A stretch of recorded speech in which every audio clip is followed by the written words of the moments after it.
Tua Tagovailoa might already be better than crack ice cream, whatever that means, but he needs to be better than Jalen Hurts this season if he wants to be remembered as one of Alabama's all-time greats.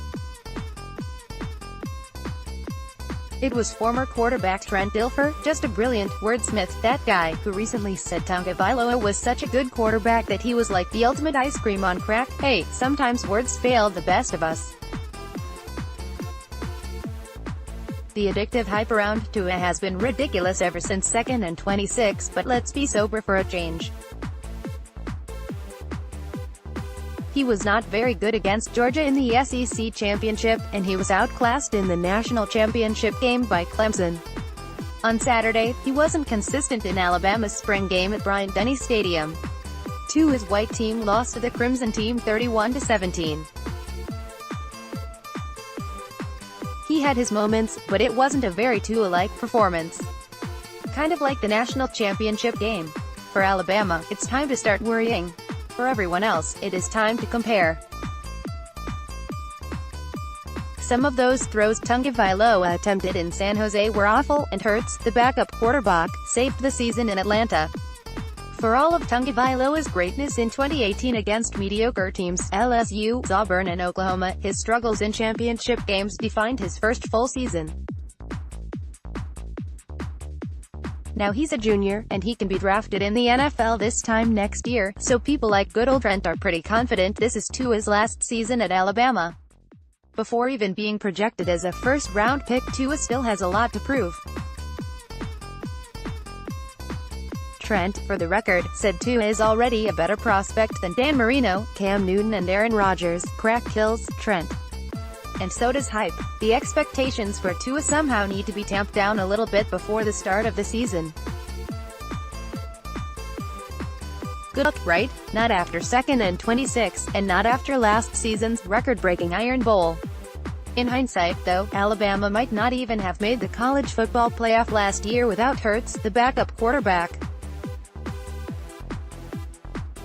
How is Tua going to perform against elite defenses this season? Can he stay healthy? Those storylines won't be answered until the fall, but one question is already beginning to form this spring. And it is going to determine how we remember Tua if this is indeed his final season. How is he going to perform this season in relation to Hurts? They will be compared against each other all season, and beginning right now. Tua completed 19 of 37 attempts on Saturday for 265 yards. He had a touchdown throw, but also an interception. Statistically, Crimson team quarterback Mac Jones actually outperformed Tua. Jones was 19 of 23 for 274 yards with 2 touchdowns and an interception. On Friday, Hurts completed 11 of 14 passing attempts for 174 yards and a touchdown.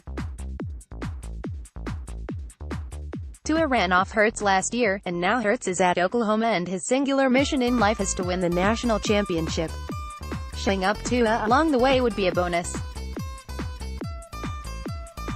All championships during the Nick Saban era go through Alabama, of course, so a matchup of Hurts and Tua in the playoffs isn't really that far-fetched. Alabama played Oklahoma in the Orange Bowl in January, and Oklahoma has made 3 of the first 5 college football playoffs. They're a favorite this season with Hurts, too.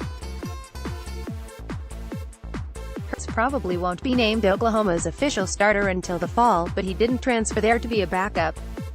He's going to be the starter, and every throw and every run will be analyzed by Alabama fans just as much as people in Big 12 country. Hurts is beloved in Alabama for how he put the team before himself last season. Remember, people were just absolutely certain that Hurts was going to use his red shirt and shut it down after the first few games and then transfer. Yeah, that didn't happen. Instead, Hurts went from 26-2 as a starter to backing up Tua. Hurts' leadership off the bench was inspiring. Then, against Georgia, Hurts saved the Crimson Tide. Tua couldn't finish the job. Joseph Goodman is a columnist for the Alabama media group. He's on Twitter at JoeGoodmanj.